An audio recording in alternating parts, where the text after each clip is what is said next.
The tow truck's chains clanged loudly across the pavement as hundreds of employees watched from the towering glass headquarters. A tired single father stood frozen in disbelief. His dusty work truck, the only thing keeping food on his little daughter's table, was slowly being dragged away. Standing nearby in a flawless cream blazer, powerful CEO Vivian Caldwell smiled with cold satisfaction, convinced she had just taught a poor construction worker an unforgettable lesson. She never imagined that one cruel decision, made in broad daylight, would destroy the empire she spent 20 years building and end her own career forever. Before we begin, if you believe kindness should always be stronger than pride, please take a moment to like this video, comment where you're watching from, share this story with someone who believes in second chances, and subscribe to the channel, Beyond Single Dad. Your support helps us bring more emotional stories that remind the world compassion still exists. The morning sun reflected brightly off the towering office buildings downtown as Elias Mercer, a 38-year-old widowed father, drove his battered black service truck through the busy streets. Every scratch on that truck represented another long day spent repairing plumbing systems across the city. The vehicle wasn't just transportation. It was his workshop, his income, and the reason 8-year-old Nora could attend school, have warm meals, and sleep peacefully each night knowing her father always found a way. Life had never been easy after his wife passed away from a sudden illness 4 years earlier. Grief nearly broke him, but every morning Nora's smile reminded him there was no room to quit. He worked 16-hour days, often skipping meals so she would never have to. Friends admired his quiet strength, even though few understood the loneliness hidden behind his exhausted eyes. That particular Tuesday was supposed to be routine. Elias had been hired to repair emergency water lines inside Caldwell Dynamics, one of the city's largest construction corporations. The building was expanding rapidly, and burst pipes threatened to delay a multi-million-dollar project. The maintenance supervisor instructed Elias to park near the loading zone because his truck carried thousands of pounds of specialized equipment. He followed every instruction carefully. Unfortunately, someone important had different plans. Vivian Caldwell, 46, was known throughout the business world for her ruthless leadership. Investors admired her profits. Employees feared her temper. Headlines celebrated her success while quietly ignoring the growing list of former workers who described her management style as humiliating and unforgiving. She believed authority should never be questioned, and anyone beneath her existed only to follow orders.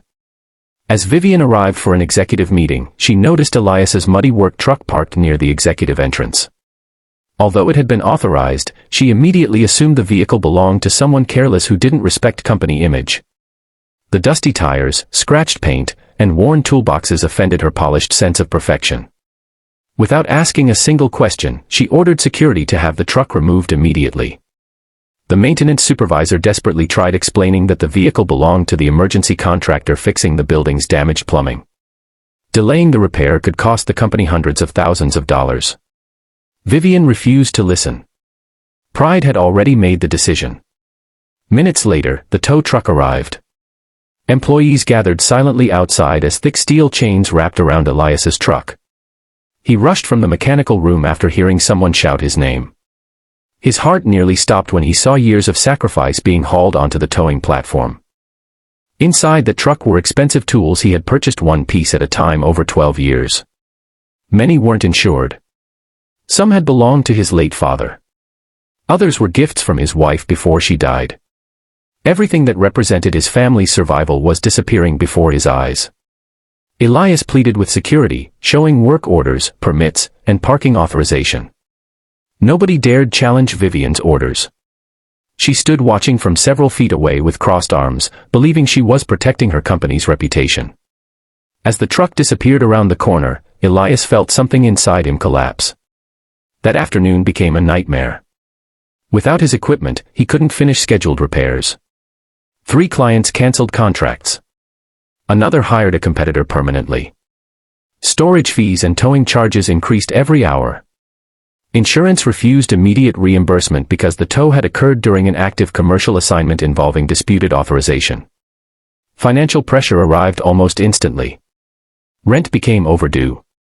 Utility bills piled up. Nora quietly noticed her father pretending he wasn't hungry whenever dinner portions became smaller.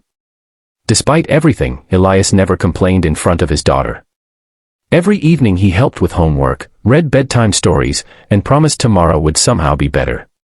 One evening Nora opened her small piggy bank filled with birthday coins and placed it beside her father's coffee mug. She whispered that maybe her savings could help fix everything. Elias smiled through tears he could no longer hide. A neighbor witnessed the entire towing incident and encouraged Elias to contact an attorney specializing in corporate negligence. At first he refused.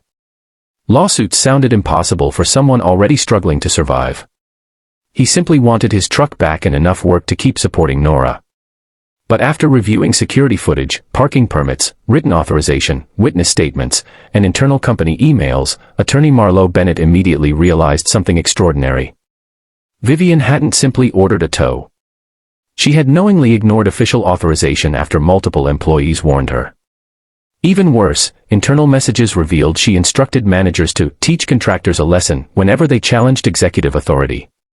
That sentence, buried inside company communications, would later become the most damaging evidence in court. News spread quickly. Local reporters covered the unusual story of a billionaire CEO battling a struggling single father over a work truck. Public sympathy overwhelmingly favored Elias. People donated groceries. Mechanics volunteered labor. Former Caldwell Dynamics employees contacted Marlo with stories describing years of intimidation, retaliation, and abuse. Each testimony painted the same picture. Vivian believed wealth placed her above accountability. Months later, the courtroom remained completely silent as surveillance footage played across massive screens. Jurors watched maintenance staff repeatedly informing Vivian that Elias's truck had permission to park exactly where it was. They watched her wave them away without listening. They watched security immediately obey her order. They watched Elias running outside in desperation while his livelihood disappeared. Then came the emails. The judge carefully reviewed every document. Executives sitting behind Vivian slowly lowered their heads. For the first time in years, she looked uncertain. The verdict arrived on a bright Friday afternoon. The jury unanimously ruled in Elias's favor. Compensation covered the loss of business, emotional distress, damaged equipment, legal expenses, and punitive damages designed to discourage similar abuse of authority. The total judgment reached millions of dollars. Investors reacted immediately. Caldwell Dynamics stock dropped sharply. The board of directors called an emergency meeting lasting nearly 6 hours. Before sunset, Vivian Caldwell officially resigned under overwhelming pressure. The woman who once believed power made her untouchable walked out of headquarters carrying a single cardboard box while cameras documented every step. Ironically, she exited through the same loading area where Elias's truck had once been chained and towed away. For Elias, the victory was never about becoming wealthy. His first purchase wasn't a luxury car. It wasn't a mansion. It wasn't expensive vacations. Instead, he bought a safer service truck with reliable equipment and created a small plumbing company that hired struggling parents, military veterans, and workers overlooked because someone believed appearances mattered more than character. Business grew steadily. Customers trusted honesty. Employees felt respected. Every Friday afternoon, the office closed early so parents could spend extra time with their children. Nora eventually grew older watching her father's kindness shape every decision. She learned that real strength wasn't measured by winning arguments or possessing power. It came from treating every person with dignity, especially those who had nothing to offer in return. Years later, when people asked Elias whether he hated the woman who nearly destroyed his life, he quietly answered that carrying bitterness would only steal more time from his daughter. Justice had already spoken. The future deserved more attention than the past. His answer surprised everyone. Perhaps that was why his story inspired thousands.